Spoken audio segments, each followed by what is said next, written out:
আপনাকে দেখার পর থেকে না আমার ক্ষুধাটাই হারিয়ে গেছে। আপনি না অনেক সুন্দর। দূর থেকে দেখেই অবস্থা, কাছে পেলে তাহলে কি হতো? তোমাকে না খুব কাছে পেতে ইচ্ছে করছে। আমি আর কন্ট্রোল করতে পারছি না।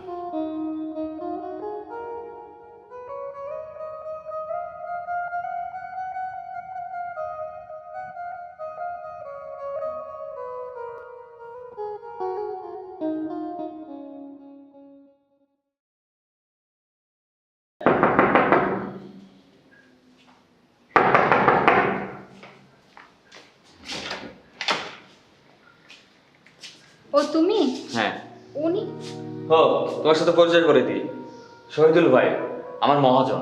আসসালামু আলাইকুম। ওয়ালাইকুম আসসালাম। আসুন ভিতরে আসুন। ভাই আসুন, ভিতরে আসুন।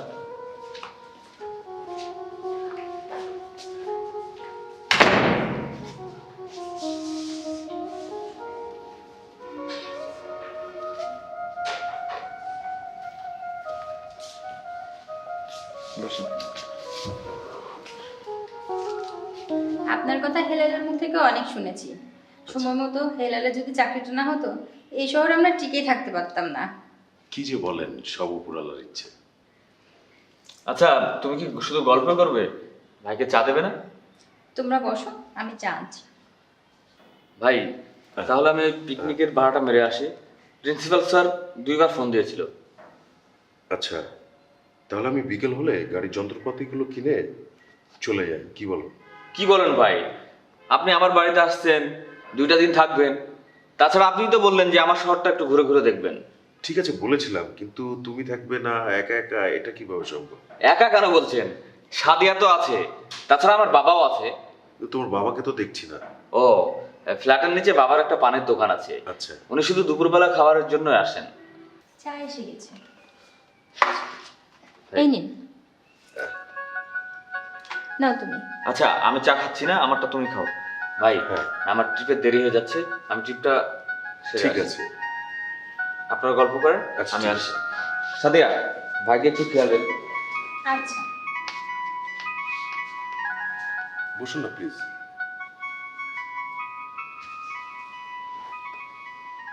আসলে আপনাকে কি বলে যে সম্বোধন করব? আপনি এত বড়লোক মানুষ। আরে না, এইসব বলে ছোট করবেন না। হেলালকে তো আমি আমার পরিবারের অংশ মনে করি, সেজন্যই তো হেলালের জন্য করি। বললে না তো চা কেমন হয়েছে? অসাধারণ। এমন হাতের চা ভালো না হয়ে কি পারে? তো বলুন দুপুরে কি খাবেন? দুপুরে আপনি ভালোবেসে যা খাওয়াবেন। বাহ, আপনি তো খুব রসিক মানুষ। এমন একটা সুন্দর মানুষ সামনে বসে থাকলে কেউ রসিক না হয়ে কি পারে? আচ্ছা আপনি বসুন, আমি রান্নার আয়োজন করি। ঠিক আছে।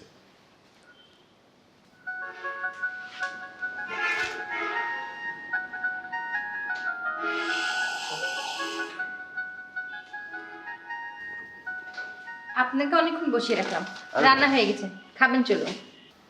একটু বসবেন? কিছু বলবেন? বলতাম। জি বলুন। বিশ্বাস করুন, আপনাকে দেখার পর থেকে না আমার ক্ষুধাটাই হারিয়ে গেছে। আপনি না অনেক সুন্দর। দূর থেকে দেখেই অবস্থা, কাছে পেলে তাহলে কি হতো?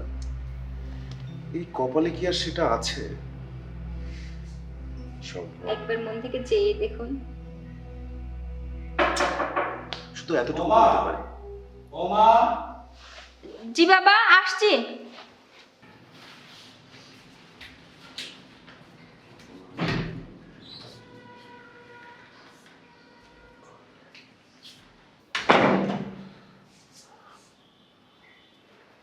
বৌমা, উনি কে? উনি আপনার ছিলেন মহাজন। লোকটাকে আমার সুবিধা মনে হচ্ছে না। বাবা, খাবার হয়েছে? জি বাবা হয়েছে, আপনি হাত মুখ ধুয়ে আসেন, আমি খাবার দিচ্ছি। আচ্ছা।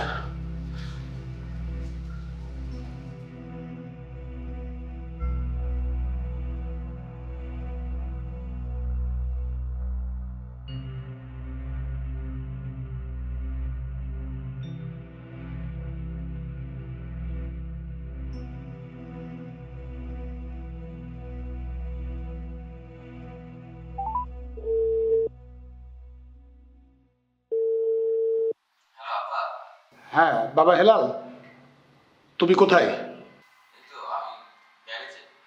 শোনো, তোমার যত কাজই থাক এক্ষুনি তুমি বাসায় চলে এসো।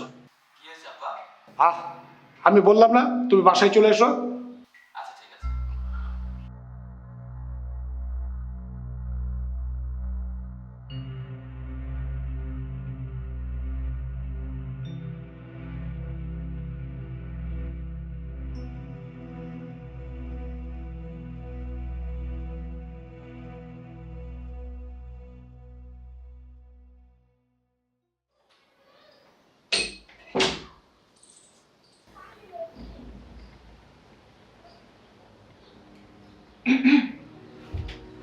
তুমি সরি, তুমি বলে ফেললাম। সমস্যা নেই, আমি ছাড়া কে আসবে? বাবা তো দোকানে। আর তাছাড়া ভাবলাম রাতে যদি তোমার কাছে আসতে না পারি, যদি বাবা কিছু বুঝতে পারে। সাদিয়া, আমি কখনো ভাবতে পারিনি তোমাকে এত তাড়াতাড়ি কাছে পেয়ে যাব। এত তাড়াতাড়ি কাছে আসাই নিজে খুব মূল্যহীন মনে হচ্ছে। এমন ভাবে বলো না, আমার কাছে তুমি অমূল্য একটা সম্পদ, যেটা অর্থ দিয়ে কেনা যাবে না, বুঝলে?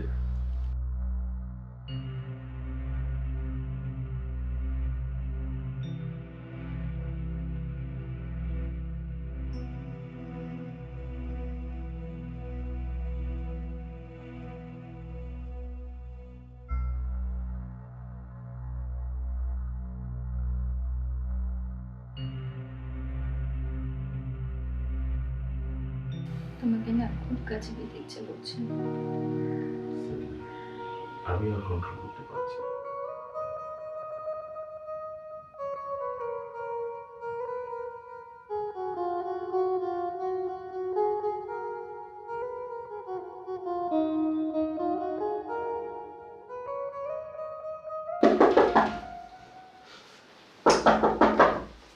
কি আসে? তুমি এই সময়? আপনাকে আপনাকে আমি বড় ভাই মনে করতাম, আর আপনি আমার স্ত্রীকে নিয়ে ছি ছি ছি ছি ছি ছি ঘাট ধরে বের করার আগে আপনি তাড়াতাড়ি বের হয়ে যান। তুই কিন্তু ভুলে যাচ্ছিস যে তুই আমার বেতনভুক্ত কর্মচারী।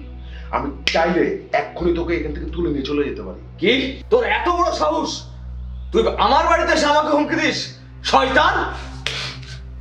তুমি ভুলে যেও না, উনি তোমার মহাজন, আর উনি যেটা করেছে সেটা তোমার প্রাপ্য ছিল।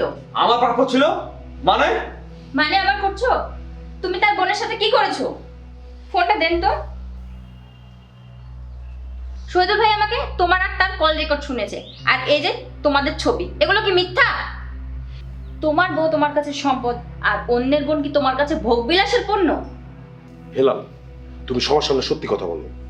শিবার সাথে যখন তুমি সম্পর্কে জড়াও, আমি কি তোমাকে নিষেধ করিনি? করেছিলাম, তুমি শোনোনি। শিফা একমাত্র আমার আদরের ছোট বোন, কলিজার টুকরো বোন। ও ছোট মানুষ, ভুল করতে পারে। তুমি কি করেছো? ও দুর্বলতার সুযোগ নিয়ে। ছি, আমি চাইলে সেদিন পারতাম, অনেক কিছু করতে পারতাম, তোমাকে বের করেও দিতে পারতাম, কিন্তু কিছু করিনি সেই দিন। আমি আজকে এই ঘটনাটা ঘটিয়েছি কি জন্য জানো? শুধু তোমাকে শিক্ষা দেবার জন্য। সেদিন শুনলে আজকে আমাকে এই পরিস্থিতিতে আসতে হতো না। বাবা শহীদুল, তোমরা যখন বৌমার সঙ্গে কথা বলছিলে আমি আড়াল থেকে সব কথা শুনেছি। সাদিয়া, আমি যে কারণে আজকে থেকে গেছিলাম, কিছু জিনিস তোমাকে দেখানো বা তোমার সাথে আবার শেয়ার করাটা খুবই গুরুত্বপূর্ণ হয়ে উঠেছে। আর এটা এখন না করলে অনেক বড় ক্ষতি হয়ে যাবে আমার। এই ছবিগুলো তুমি দেখো মনোযোগ দিয়ে, তারপরে তোমাকে কিছু রেকর্ডিং শোনাচ্ছি আমি। দেখছো এগুলো? হ্যাঁ, এটা চেনো তুমি? আমার ছোট বোন। অডিওটা শোনো।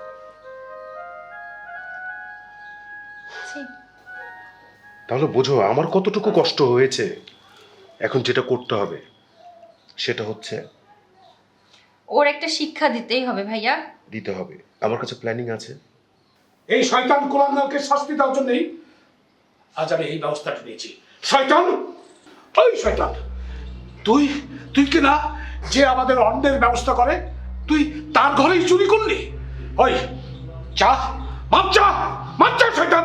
ঠিক আছে শহীদুল ভাই, আপনি আমাকে ক্ষমা করে দিন। সাফিকে আমার বোন ভাবাই উচিত ছিল। আপনি আমাকে ক্ষমা করে দিন। ঠিক আছে, তুমি যখন ভুল স্বীকার করছো, তুমি যখন তোমার ভুল বুঝতে পেরেছো, আমি তোমাকে ক্ষমা করে দিচ্ছি, শুধু আমার এই ছোট বোনটা আর চাচার দিকে তাকিয়ে।